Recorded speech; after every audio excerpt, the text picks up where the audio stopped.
and I'm going to be headed back here in a few minutes. But before I do that, I had to come on live because I uh, I crack up on some things I be seeing along Facebook and others, just out and about, man. Um, Look, so I'm here in Oaktown. I want to give a big shout out to the brothers of the craft that's in Oaktown. I appreciate the love, the respect. I want to send a big shout out to my good friend, who we had a great weekend together. He's a member of Omega Psi Phi. I'm here. We had a real great time. Vic Baker, that brother really rolled out the red carpet for me, and this was an awesome weekend. And I'm here, man. And let me tell you, so when you, so I'm at the table, we kicking it, and people come over. You're Tony Muhammad. You're that guy. Yeah, yeah. Oh man, what's going on? I'm such and such. I'm from PHA. Hey, man, we really like your channel. We doing this, we doing that. Hey, bro, how you doing? And then you begin to really break down and have a conversation about masonry, right? So where does this whole animosity thing come from that we're supposed to be actually having with each other? I'm trying to get a real grip on that because there's something that ain't quite right. There's something that is not quite right. And I say that because, me, I fish around on some of the Facebook groups, and I chitter chatter, and the things they say in the groups is not necessarily what happens in reality. It hadn't happened to me. Put it like that. It hadn't happened to me, and I do a lot of traveling. I've gone uh, of quite a few different places, and the respect that I received, and the love I received from the brothers of the craft. Period. It doesn't even matter the jurisdiction. It's totally different than what you see on Facebook. Somebody lying. Somebody is lying in these Facebook groups, plain and simple. And I'm here to have this conversation. Southwest passengers for flight 2178 with service to Maui, gate 6, terminal 1, final boarding call. I'm here to have a Flight conversation. 2178, service to Maui, gate 6, terminal 1. Thank you. So let's have this conversation. Let me see what you think in this post. Let me see what you think in the chat in regards to this conversation. I know many of you like to travel. I know many of you have gone various places, and I've hit the road. I've driven across country. Uh, Last week I was in Mississippi, made that drive and stopped and hit a few other places along the way, and did that. And, now I'm over in Oaktown. I did that, and I'll be going somewhere else the following weekend. I'm really hitting the road. I'm really enjoying myself as I get on this road, and I'm cracking up. This is funny, man. This is funny. I got some big things that are happening coming up real soon, and I just need to know, what are your thoughts on when you travel and you greet other Masons along the way, and the things that you hear is not necessarily things that you actually experience.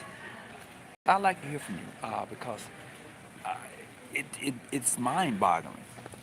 That's what it is to me. It's mind boggling. I listen to other podcasts and other brothers, but it's not true. Somebody lying. I mean, that's my own experience. I can't say what yours is, but uh, what do you think? What are your thoughts? You know, what's up, brother Charles? I say we're going off on what we are told and not what we see. I agree, brother Charles.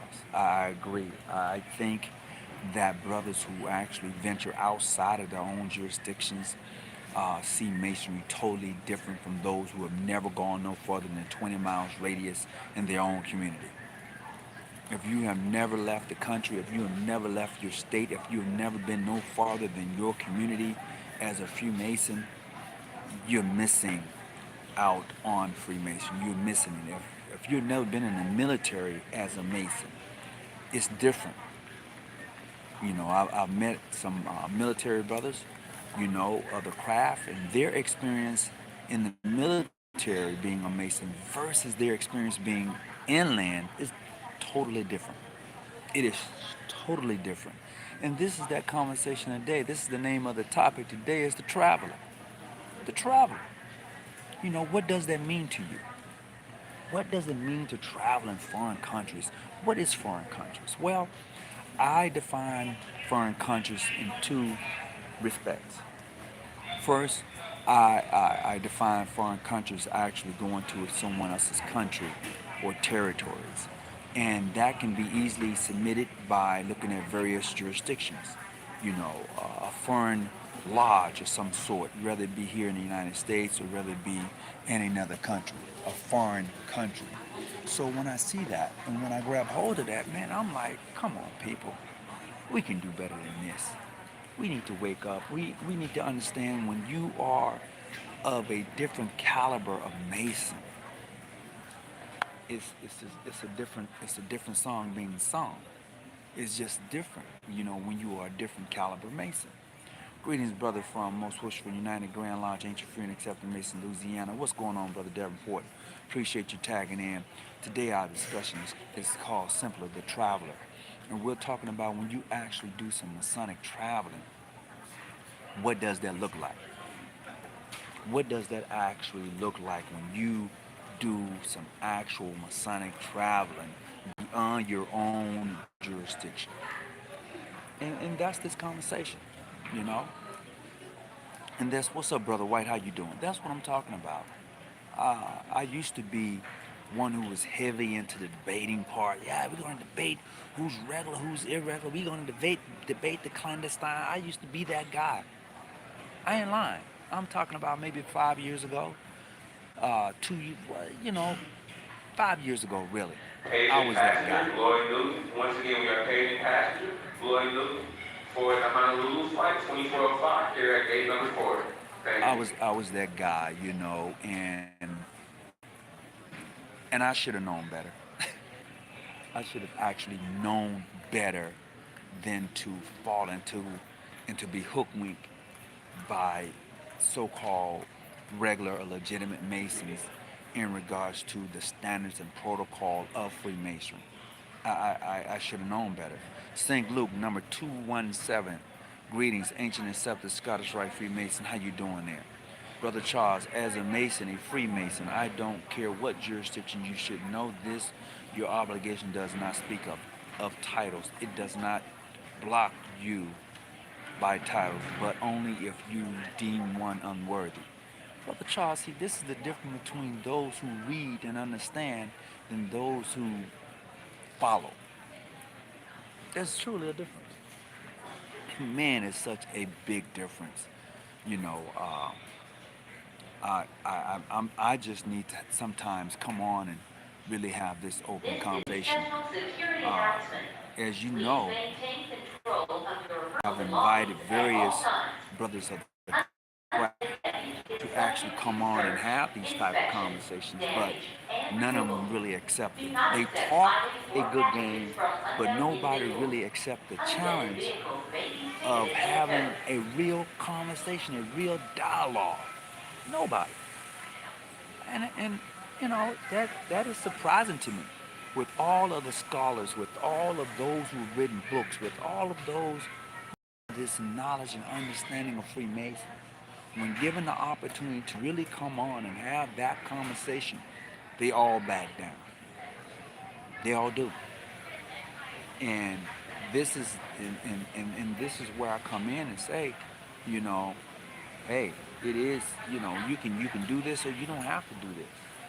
But don't try to discourage other people from enjoying Freemasonry in their jurisdiction. I had a brother that hit me up. He said, Brother Tony, I'm going to be leaving Ancient Free and Accepted Mason, and I'm going to join Prince Hall.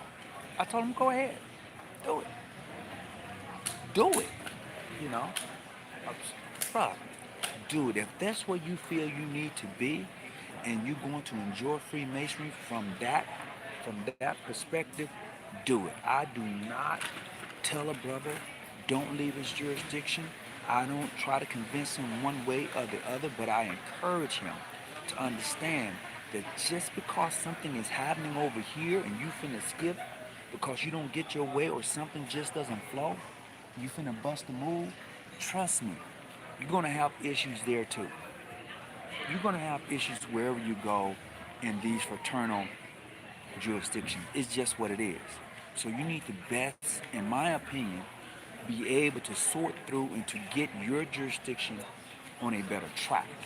You know, get them to uh, understand or do something. I mean, you're just gonna have your issues. No matter where you go, you're gonna have your issues.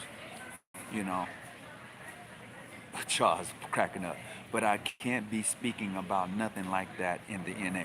Brother Charles, you and I have had this conversation before, and I would tell you that you know a lot more about masonry than those who are of the 32nd degree caliber, the illustrious such and such, or the honorable such and such, because I know as well as you know that we have had these conversations and we have agreed on 99.9% of the things that we have talked about.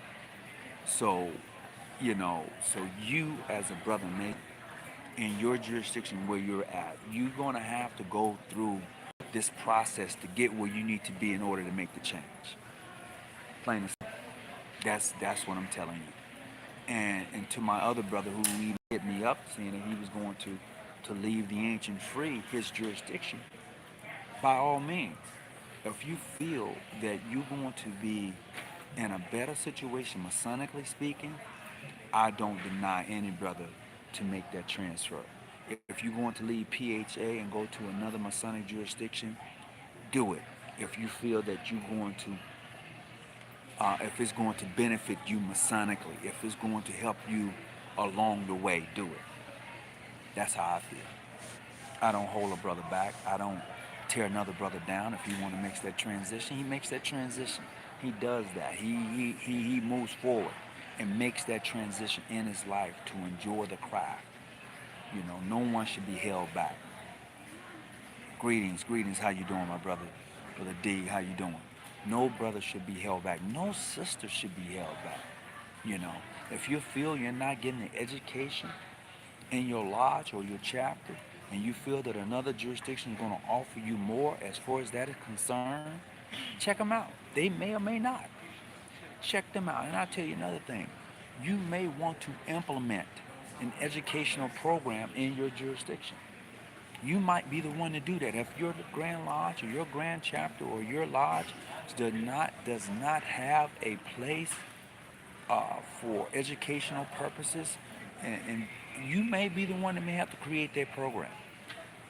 You just may have to be that guy or that young lady. You know, that's my thing. And be prepared. You're gonna get some pushback. You're gonna get some kickback. Be prepared for that. You know, there needs to be some structure as far as what does it take for a brother to move to the higher degrees. You know, how long should it take for him to move up from the first to second to third degree? What is his proficiency level?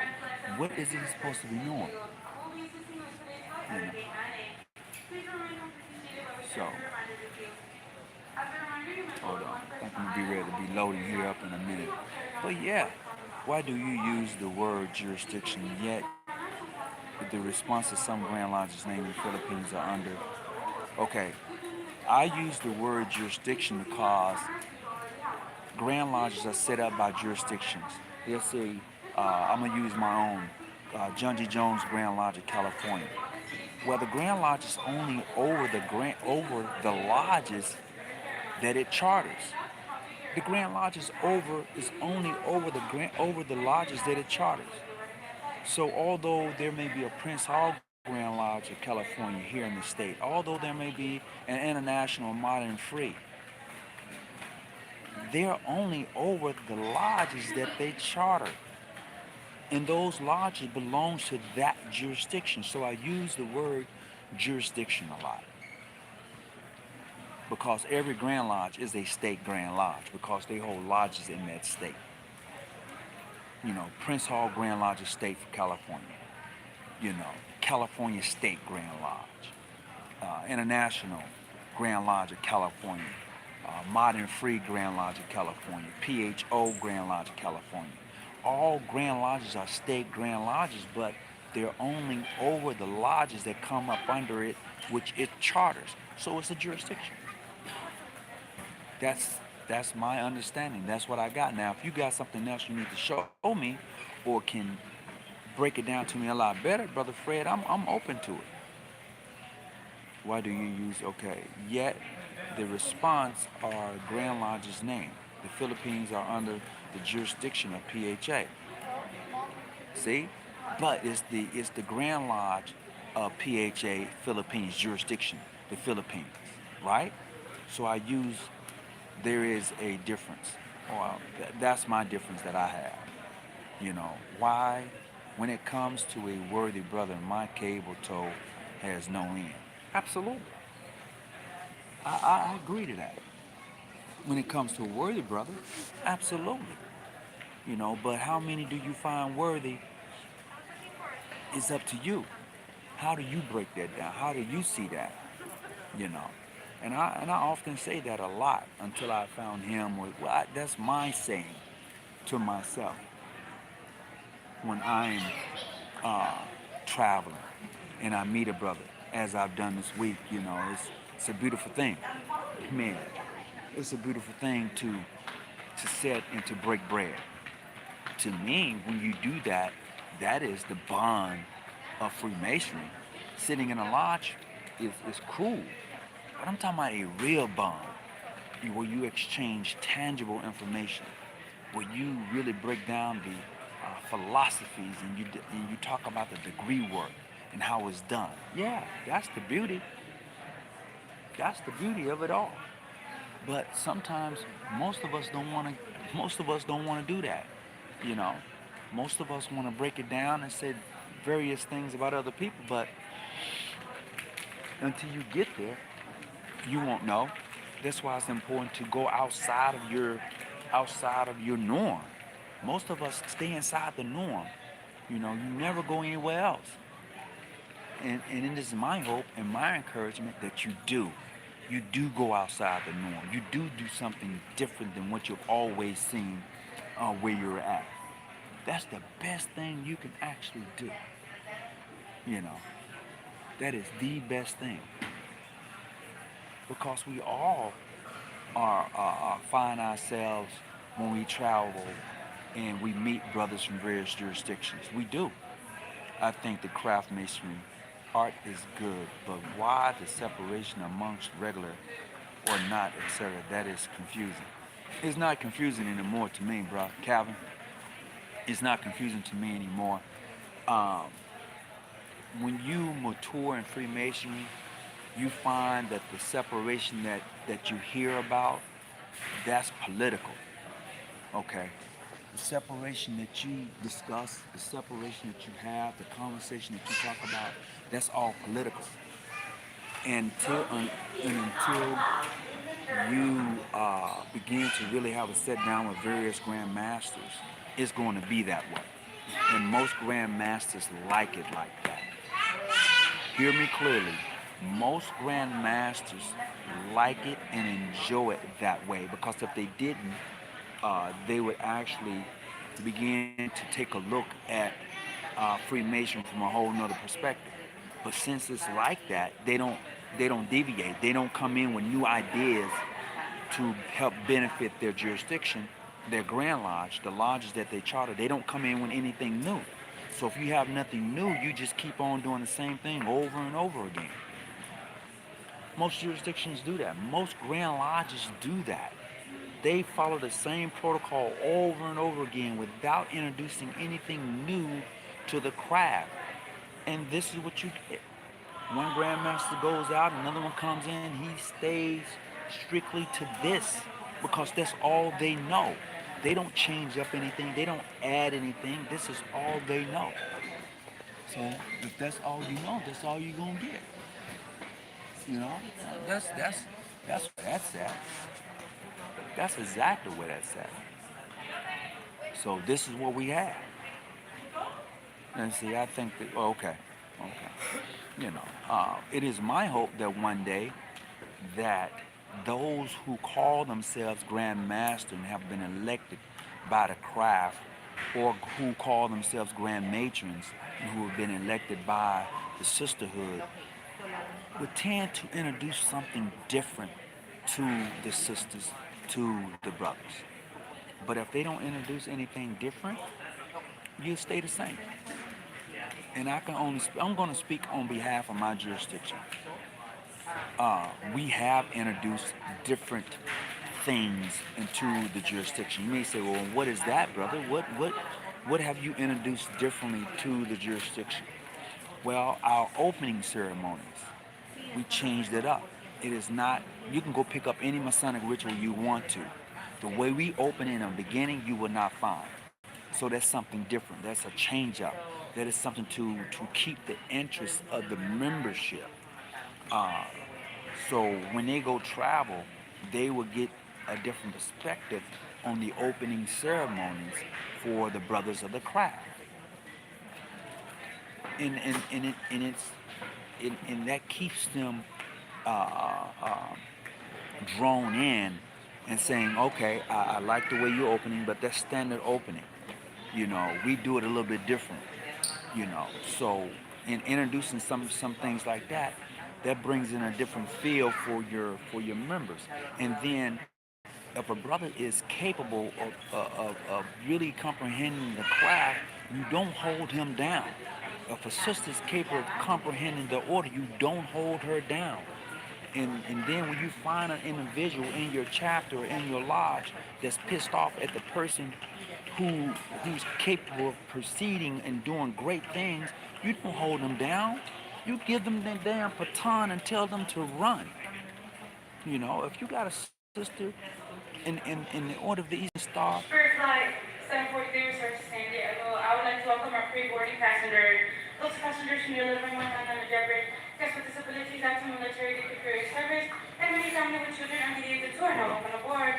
Once again, I would like to welcome our pre-boarding passenger. Those passengers from your living room on the Jeopardy, guests with disabilities, active military, career service, and family with children on the age So of 2 we're are now getting welcome ready to board aboard. here in a few minutes, so I got a few more minutes to go. But what I'm saying is that when you have a person in your lodge or in your chapter who's capable of taking the baton and carrying it forward, you give them the baton.